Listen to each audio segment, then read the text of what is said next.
We've had a sunny, warm day across KELOLAND today. Lots of sunshine, temperatures near normal for this time of year. It's going to be mild and nice right through the evening hours. Now, there is just a slight chance of a shower later on tonight. Overnight lows 64 Sioux Falls, 62 Aberdeen, 65 in Pierre, and 63 in Rapid City. Tomorrow, a light shower possible through the morning into the early afternoon hours, but again, very light. After that, partly cloudy. We'll warm to 82 Sioux Falls, 86 Aberdeen, 89 in Pierre. Could be a thunder shower in Rapid City, a breezy 91 degrees. Still looking for lots of heat this weekend. We'll have that forecast coming up. KELOLAND News starts now.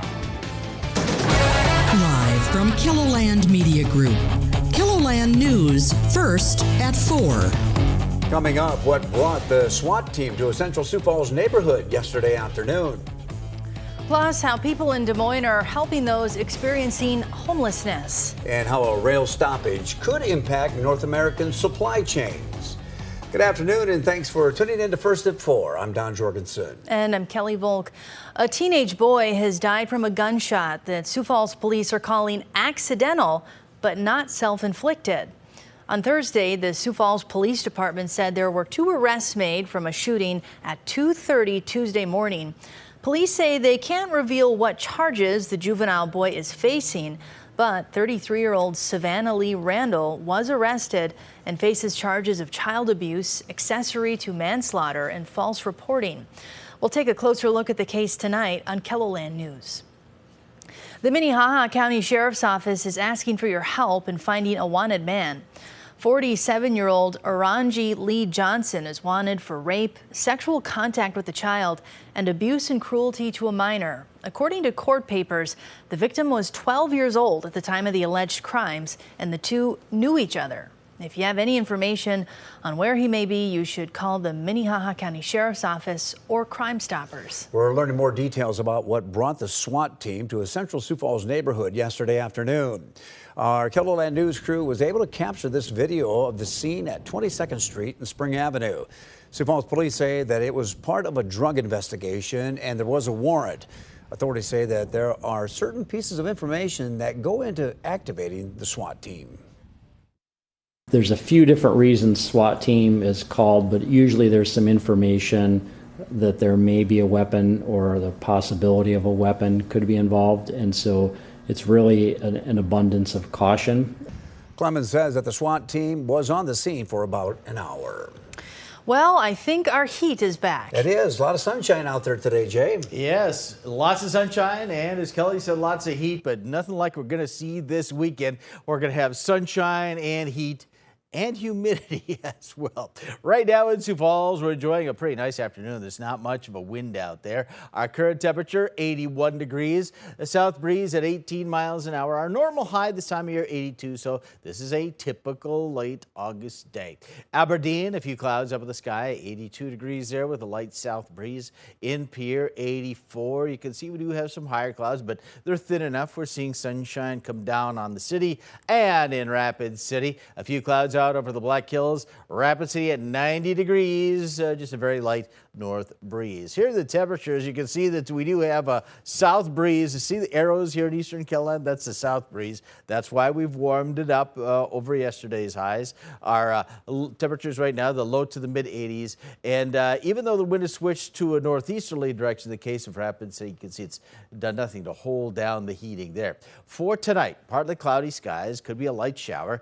Overnight low 64 Sioux Falls, 62 Aberdeen, 65 in Pierre, and 63 in Rapid City. Then tomorrow, we could have a light shower the morning into the midday period, generally along and south of I-90. That does include Sioux Falls and, of course, Rapid City.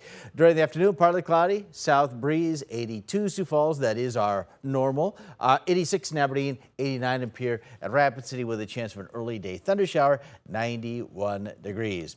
The heat and the humidity coming our way for the weekend. Sunday looks like the hottest day. We'll have your weekend forecast in just a few minutes. All right, thanks, Jay.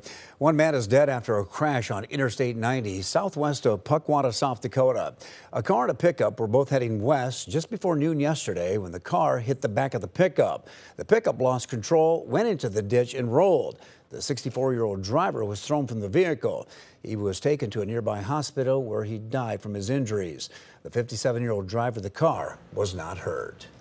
Over 6 hours later, one man was killed in a motorcycle crash west of Oro, South Dakota. Authorities say that a motorcycle was heading west when it left the road and went through a ditch. The 65-year-old driver was thrown from the motorcycle and died from his injuries. Meanwhile, an Ohio man has been identified in a deadly motorcycle versus pickup crash in Presho earlier this week. Officials say 59-year-old Scott Allen Kashuba got off I-90 and was heading north when he failed to stop at a stop sign. As he went into the intersection, he collided with a pickup. The motorcycle went into the ditch and Kashuba was thrown from the bike. He was taken to a hospital where he died of his injuries. Recently, the city of Des Moines, its city council members and its mayor have all received intense backlash after council meetings. Most concerns are pointed at an ordinance that prohibits camping and setting up tents on public property, which opponents say targets homeless people. Bo Baumet, with our CBS affiliate in Des Moines, explains. We have a lot of great things happening to make sure that homeless feel safe and secure accessing services so they can improve their lives by getting off the dangerous and unhealthy streets of Des Moines. Chris Coleman has been one of the Des Moines City Council members pushing for the ordinance that would fine people for camping or setting up a tent on city property. The ordinance has caused intense backlash at city council meetings. Communities built on and led by compassion and empathy do not criminalize human misfortune and suffering. Coleman says he hears the concerns and says this is just part of the city's plan to help the homeless. He says they are also working on several affordable housing projects like the Star Lofts on Ingersoll and the Klein Building on 6th Avenue, and providing funding to several other groups to add staff and resources, and breaking down barriers some folks encounter at the shelters. Coleman says there is no silver bullet, and it takes everyone getting on board to help solve the issue. We're trying to do the right thing, and our motivation is let's help people live in a place better than the unhealthy, unsafe streets of Des Moines. More important, or as important, as Housing First is community. Joe Stevens is the co-founder and CEO of JAPA, an organization that helps get people in Des Moines off the streets and into stable housing and receive primary health care. But he says just putting people in homes doesn't always solve the problem, and that some need more stability. So we help folks get into housing through outreach, and we have a program called Aftercare and a Circle of Friends program that helps people stay in housing. JAPA is currently in works of building this, the tiny home village on the far south side of Des Moines. The group is currently working with the city to rezone the area before they can begin construction. JAPA Village will initially help 50 people that are currently chronically homeless get into permanent housing. And that's just one of the solutions many groups in Des Moines are working on. Stevens says that they hope to have the housing village before winter of 2026.